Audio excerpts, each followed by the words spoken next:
Hello, ladies and Germans. How you all doing? This is Con over, coming to you with another Company of Heroes 2 1v1. Over here in the west, on the map west wall, it is going to be the Germans, the OKW, and the Blue Trunks being played by our old friend Tassos117. His opponent in the red, unfortunately, whose name I will not be able to give justice to, so he will just simply be the communist player. So in the east we have the Reds and the commies, in the west we have the Fascista, and in the middle will be tons and tons of action. Like I said already, the map itself is West Wall. A gorgeous, gorgeous map actually created by Lord Rommel. Is among the more recent map packs being entered into the game. You do see this very, very thick line of dragon's teeth. It's kind of separating the map down the 50-50 line. Fuel in the center north, fuel in the center south, and at the absolute ends of this, we will see munitions points. Both players kind of opening up very standard, and I'll get to the standard builds in just a second. We want to note out also that there are several garrisons, at least on the communist side of the map, and it seems exactly the same thing on the fascist side as well. So a very balanced map, which I kind of like already. Churches, of course, which already give me a little bit of the heebie-jeebies, mostly because these things never seem to go down as fast as you want them to. But okay, before we get too much further also as well into the orders, let's get into a very, very quick comment on commanders. For the Soviet player, shock rifle frontline tactics with the shock troops KV-8 and the IS-2, partisan tactics with, of course, the named partisans, and a guard motor coordination tactics. We will see, by the way, that this first action is coming out between a very, very early Maxim in the Sturmpayos. Tassos' troops unfortunately not getting to the house that they might have planned. Tassos, for his part, though, what's he picking up? He's got Scavenge Doctrine, as well as Luftwaffe Ground Forces Doctrine, and Special Operations. Now, my guess is we'll probably see a commander that gives grenade abilities, if for absolutely no other reason than the fact that Luftwaffe Ground Forces is not going to play well into really any of these. Probably at most Shock Rifle, and even then, no, actually probably at most Partisans, because the Partisans are so glass cannon-y. What's going on in the north? We do see that the Soviets are picking up their fuel a little bit later than the Germans. And this Kubelwagen is doing pretty darn well, actually, against these combat engineers. It should have probably stayed in cover. Hunkering behind the medium cover would have been a lot better than kind of charging out into the open. And we will see 3 models going down already. One of the comments over the last TAC Talk video was a request to actually go into the effective ways to use a Kubelwagen. And honestly, if I can get the right kind of footage for it, I'm more than happy to kind of talk you guys through that. It'd be a very, very effective vehicle in the early part of the game. It's just a matter of understanding the correct situations in which to use it.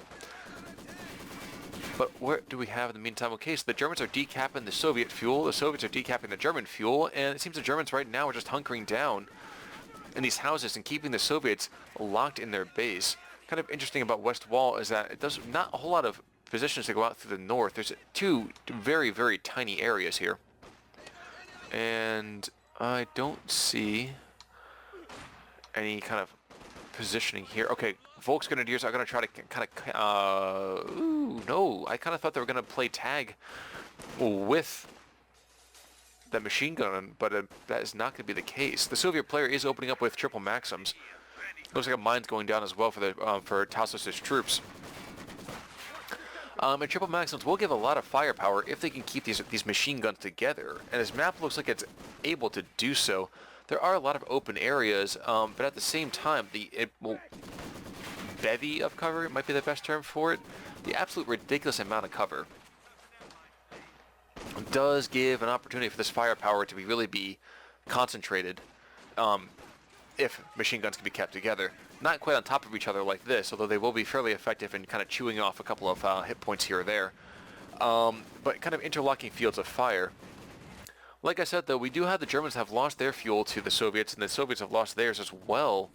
But it does seem that the Germans are also capping out another part of the map. So, all things considered, you can't be too unhappy if you are Tassos' troops.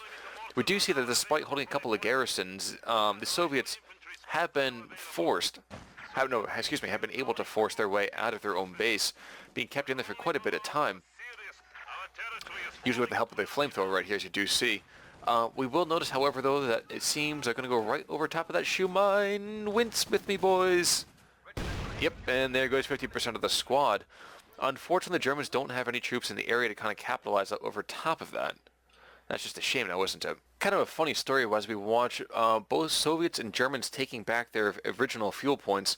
I had watched about another 5 minutes into this game. I was actually recording, and I had to have a quick pause for whatever reason. I think I was checking my phone. Someone was giving me a call, and I turned off my mic whenever that happened, so that way there's no kind of bleed through or anything like that going on.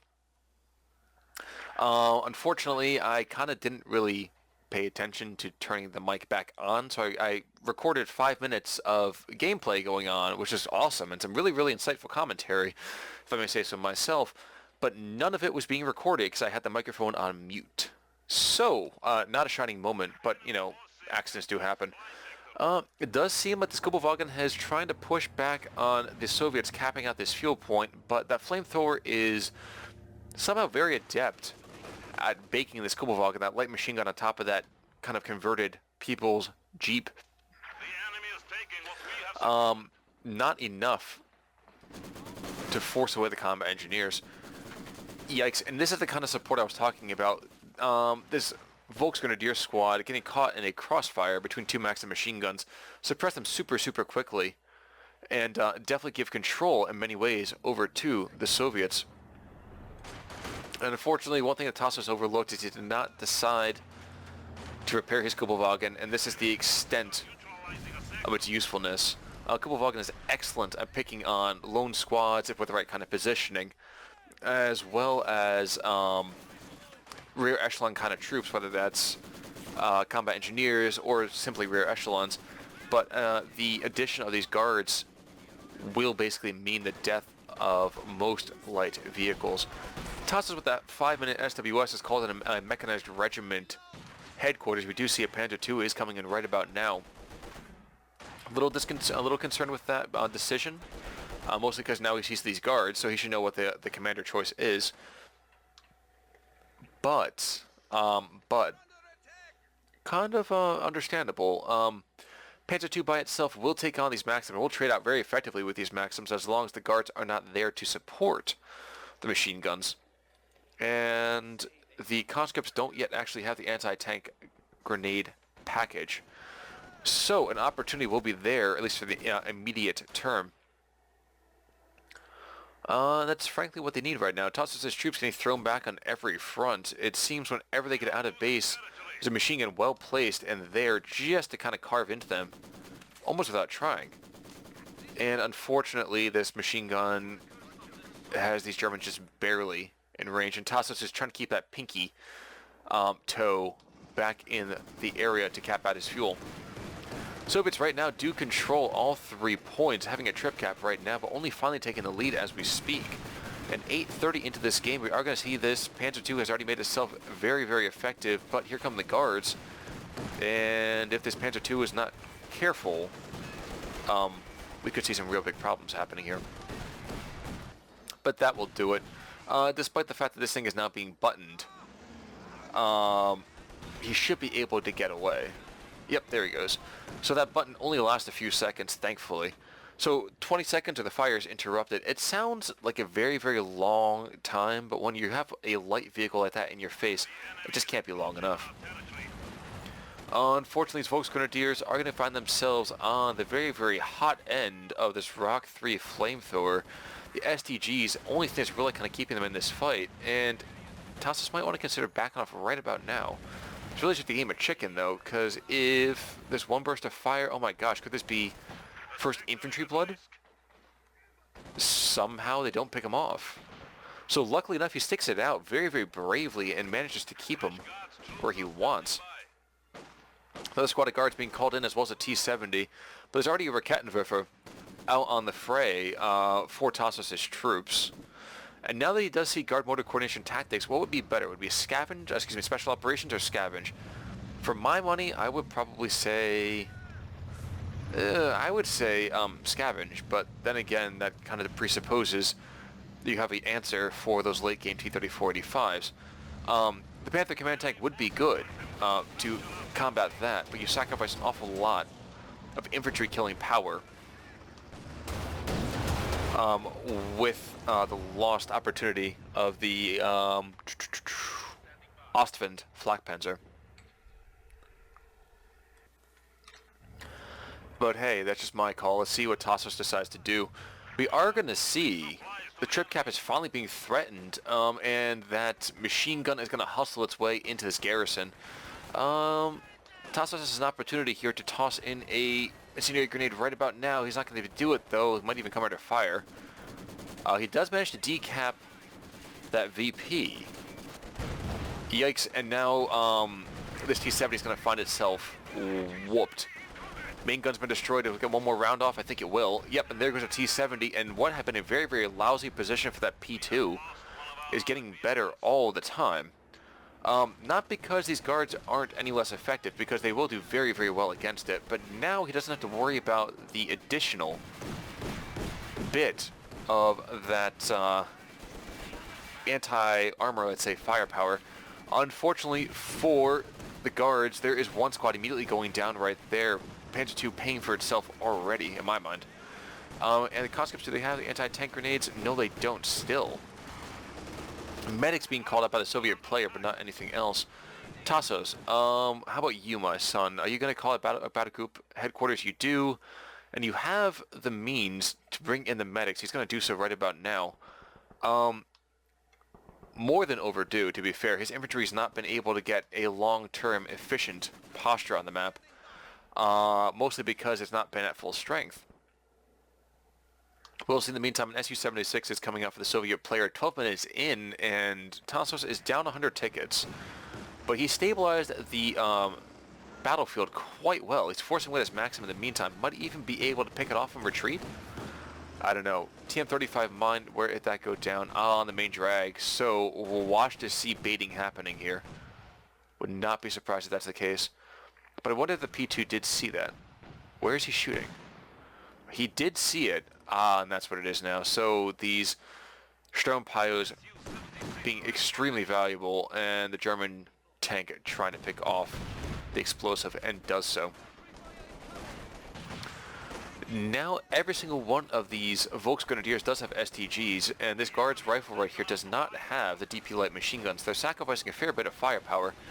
Add in the fact now that this P2's coming in behind, and yeah, this squad's going to get butchered pretty hardcore. They do decide to back away very, very intelligently. Question is, though, will this Su-76 be the solve that the Soviets are looking for? Doing pretty well already, managing to get that P2 down to about 40% health.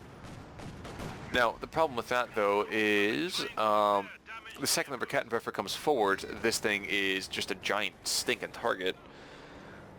And it controls like a mother. And not a good one, like a nasty mother who does drugs all the time, that kind of mother. 13:30 in, though, and it is a 2-to-1 cap for the Germans, and while another guards group is coming onto the field, Tassos continues to have the larger army size. And we're going to start to see the limitations of this Maxim build. Without having other material in the area to support it, we're probably going to see this Maxim even go down. They're going to back away right about now, but these STGs kind of sitting tight and just kind of doing their thing. Medium to close range, we're probably, yeah, we really should see a squad wipe here. Yep, there we go. Do the Germans pick up the Maxim was the question. My guess would be yes. I would think, oh, yeah, good idea. Lone guy backs away, but now they have their own anti-infantry avenue out on the map. This Panzer II is going to get repaired by the mechanics, and the medics are kind of chilling out over here. So we have this very, very clustered set of buildings.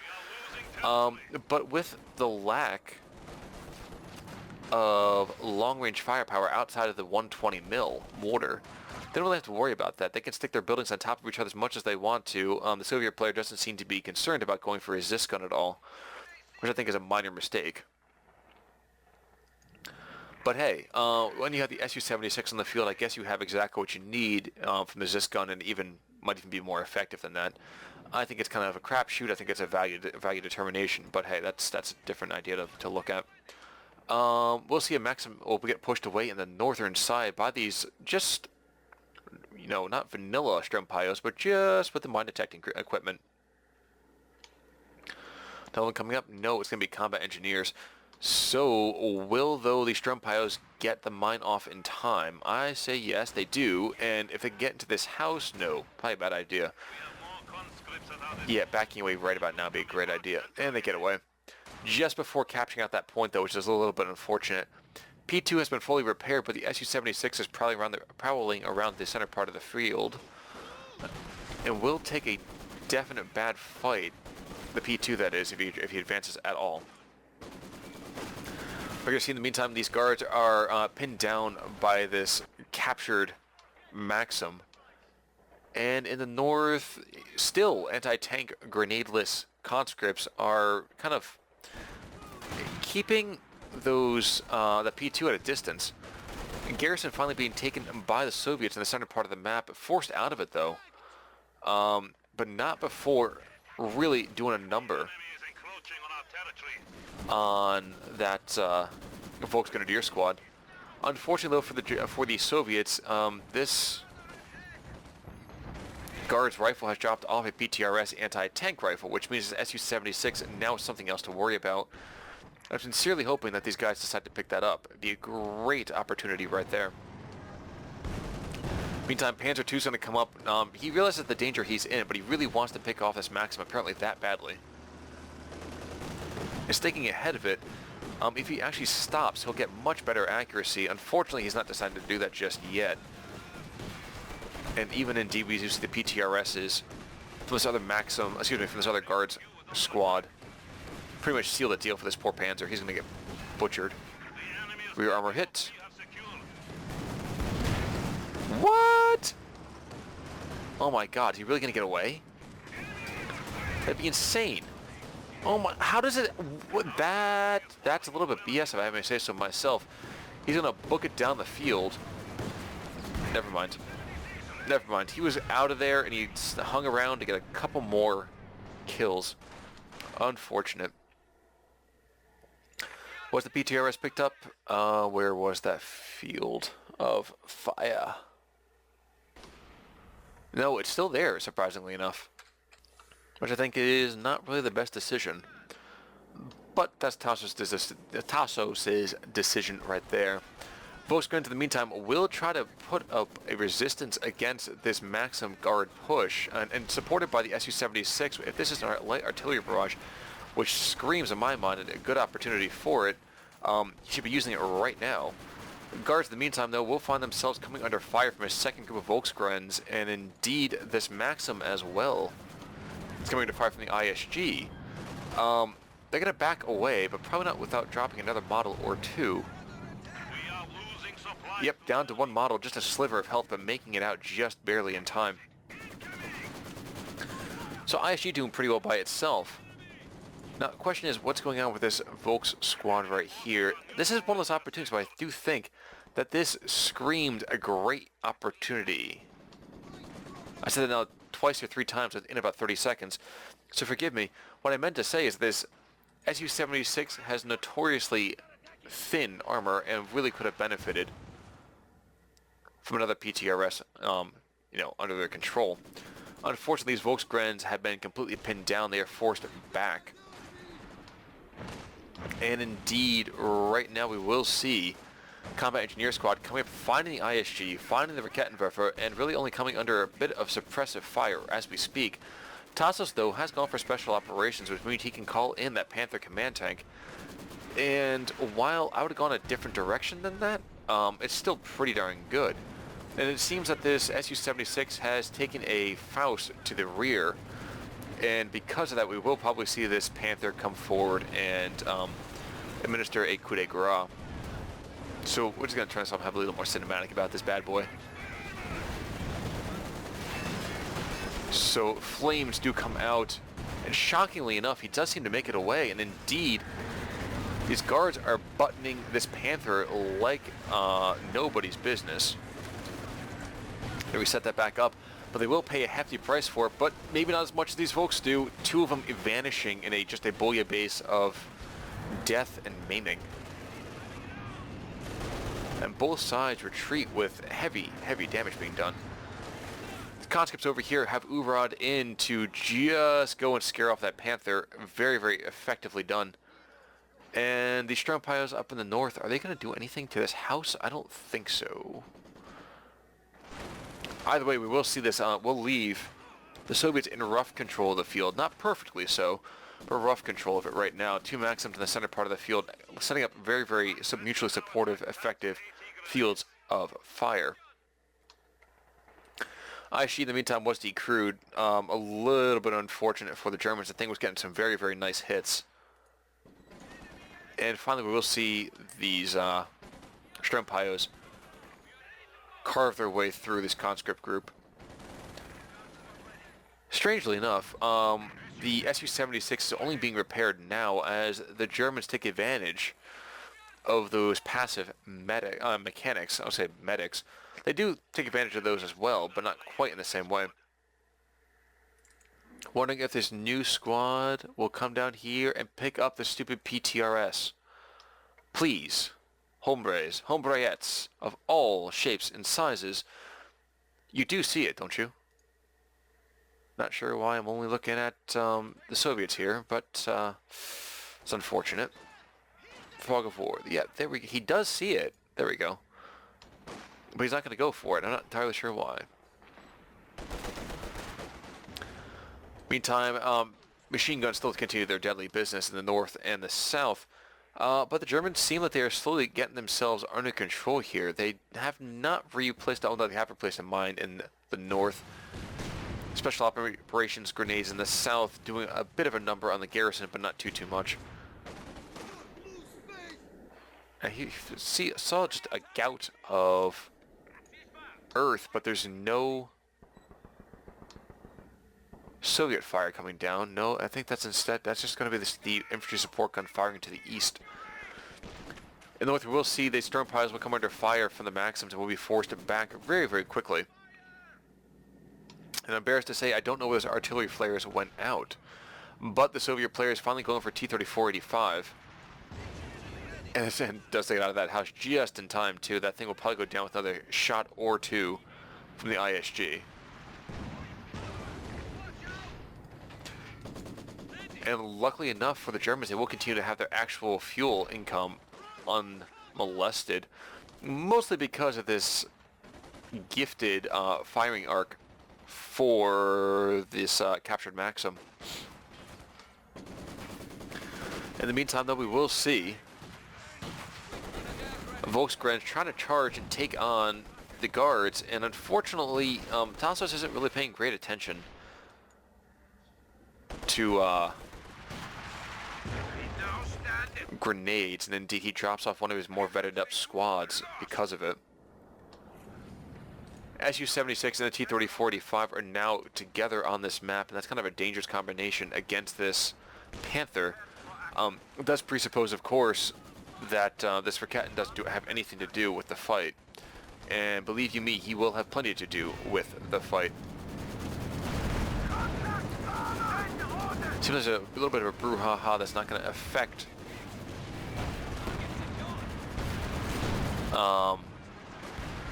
the defenses of that Panther. You do see that first shot kind of pinged off the hillside. And Jesus, ISG is carving this Maxim to pieces. One more round will do it. Shockingly enough, he's still alive. Will this round do it? Will it be the day that he rues? It will be the day that this Volksgrad squad needs to book it out of them. That's for darn sure. Combat engineers do shift forwards, trying to pick up this point and really take it away from the Germans for good. And Verketten now will also find this T-34 in the flank. This guy is coming under a fair amount of fire, taking more damage. Not what you want to see. Thank you very much, Panther command tank. One goes down, two goes down, both vehicles buying it right there. kind of wondering, would it be a good idea to bring in either the Puma or even the Stukas. Now, for me, I would say Stukas because against those massed infantry opportunities, which the Soviets will always do, or even to just take out this mortar, that might be more than enough to kind of really seal the deal for the Germans, who are down at this point 160 tickets. But you can't be too sanguine about those chances. I mean, it won't be too much longer before the Soviets can bring in another T-34-85, or even a Zis gun or two. I continue to say Zis gun or two because I think it's a great idea, but I don't think it's going to happen. And those unfortunate Volksgrens decide to plop themselves right over top of another explosive ending. What's unfortunate now for these Volksgrens, they're going to find themselves suppressed in double time here. Mostly because they're in negative cover. I'm shocked they're not suppressed already.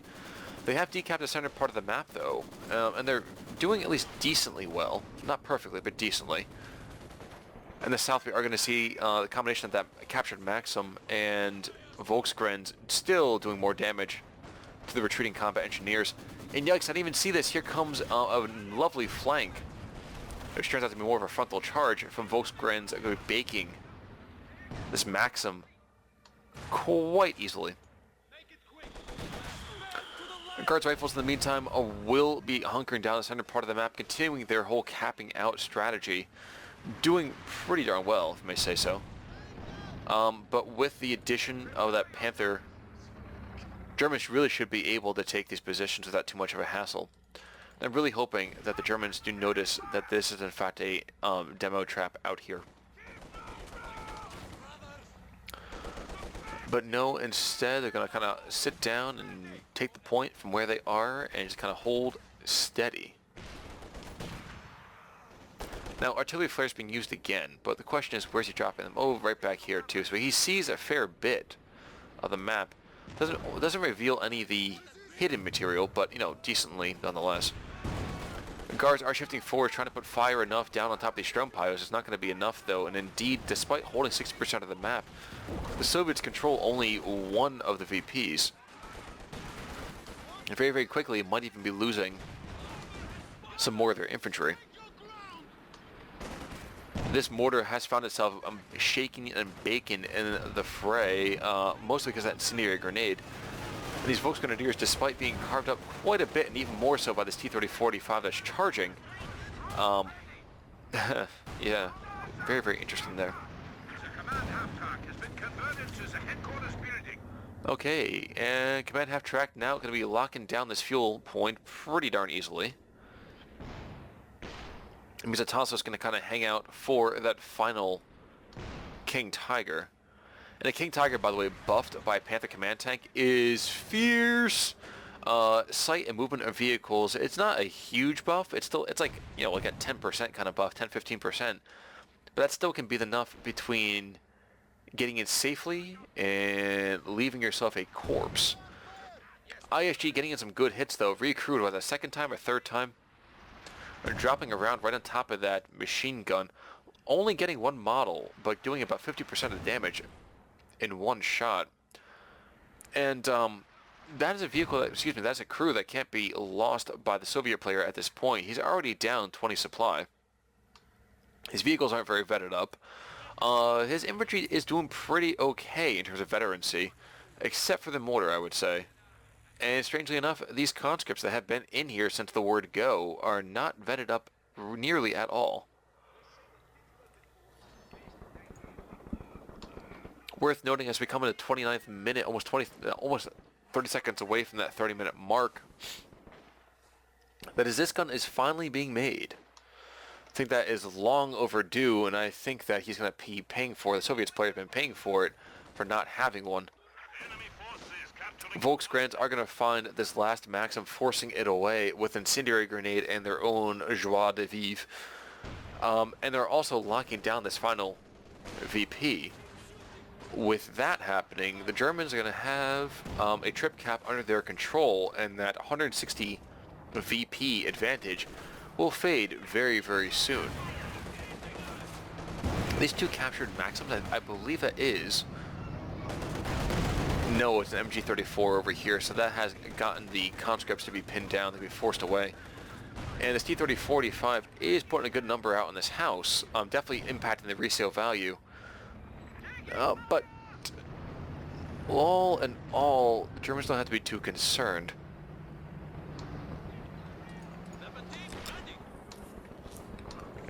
Ricketten rebases himself, trying to find a way to keep that T-34-85 in the flank should it become necessary. Excuse me. And that Panther is not being too concerned about the guards either. He's just kind of taking up a position from a distance. And he should be able to see him. No, he doesn't see them just yet. That's the question. He's a little concerned about running into that T-34 by itself. And for some reason, the negative cover Maxim forces back the Germans. Kind of a surprise there. Here we go. So immediately the Panther finds its prey and tries to nip down on it as quickly as possible. It doesn't happen just yet, though. And Tassos is, yep, he's just waiting out for that King Tiger, man. He's got a pretty solid army composition as we speak. Several squads of mainline infantry, a couple of support weapons rather. And veterancy's not wonderful, I have to admit. And right now we will see as well that the Zis gun and the T-30-45 are doing a number to this Panther.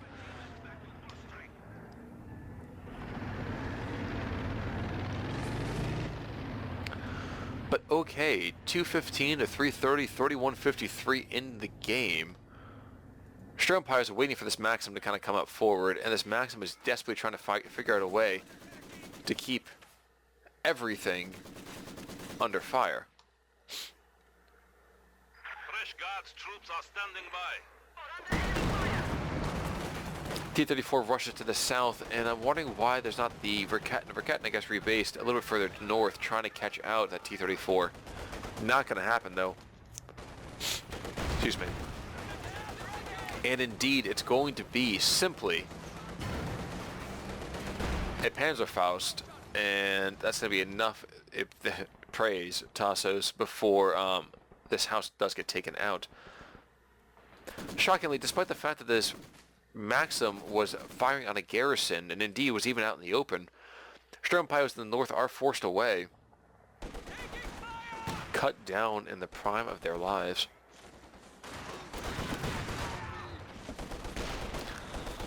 But we are almost to the point of getting that King Tiger, and once that happens, I don't know the Soviets really have a whole lot to stop the German war machine. Yes, they have guards, and yes, they have both the Zis gun and the T-34. The T-34 is heavily immobilized right now. And the Zis gun can get circle strafed to death, so the second that bad boy comes out, yeah, I may have to call it pretty much in favor of the Germans. But it seems our Soviet player has other ideas. He's just locking things down over here. He has more than enough munitions to call in a light arty barrage. And now that I think about it, one thing I'm surprised he hasn't used yet is marked vehicle. Might have been able to utilize that initially when he was fighting it with the T-34-85 and the S-276. Might have been able to take out the Panther command tank. Buttoning happening soon? No, shockingly enough, no buttons. And this Maxim can pay for the temerity. They're forced back. Two squads of excellent guards infantry being shoved unceremoniously back towards base. Middle VP, though, does go back towards the Soviets, and the Germans continue to bleed a little bit here and there. Question is, though, can they make that worth it? And whenever they sit there with those STGs, you have to be very concerned about the lives of these support troops. Wondering also now why these Volkskrans are not tossing out grenades like crazy. Instead, they're going to get forced back. Yep, they retreat. There they go. And I could be wrong here, but I think Tassos should be able to be calling his King Tiger any second now. There we go. So now with the King Tiger on the map, the Königstiger, like I said, it's just a firepower disadvantage I don't think the Soviets can overcome. And with the addition now of artillery flares, where is he firing those bad puppies out? Ah, so okay, so he knows where the T-34-85 is. He knows where the Zis gun is. He knows where the mortar is. He is all prepped and ready to go. There we go. He sees everything he needs to see. Forgetting's going to put a little bit of fire out into this T-34, and the guy is still unfortunately in range, and the King Tiger and the Panther come in, and that's going to be, I'm guessing, it's going to be pretty much a tap out, I'm sure. Because despite having more than enough fuel, you're not going to fight these guys and live easily. King Tiger, yeah, it's just the entire arena falls under this haze of smoky gunfire. And the Zis gun is desperately trying to put fire into the King Tiger, but oh my gosh, can this game get any more beautiful? Think about that. Flamethrower as well, while being very effective against the King Tiger in the actual war, not so effective in Company of Heroes 2. We're going to see that Zis gun's going to get picked off. The combat engineers are already gone. Zis gun's getting decrewed like crazy. There they go. And that is going to be a surrender from our Soviet players. So Tassos, despite going down a good chunk of these tickets early on, comes back at the end in 36 minutes and 21 seconds, 185 to 314. Well played to Tassos, and thank you guys for actually playing on this map. It was a gorgeous map, if I may say so myself. I kind of like it. A little bit stark, kind of Western beauty, but it looks very nice to me. For all my viewers out there, though, thanks so much for tuning in. I always appreciate you guys coming swinging by. I love doing this stuff for you, and I'm so blessed the fact that you guys can continue to let me do this for you. So if you have a game you want me to check out, please email me at conovergaming@gmail.com. If you have a suggestion or a comment you want to talk about, hit me up in the comments below or email me at the same place. And I'll see you all soon. This is Conover signing off. Take it easy, everybody.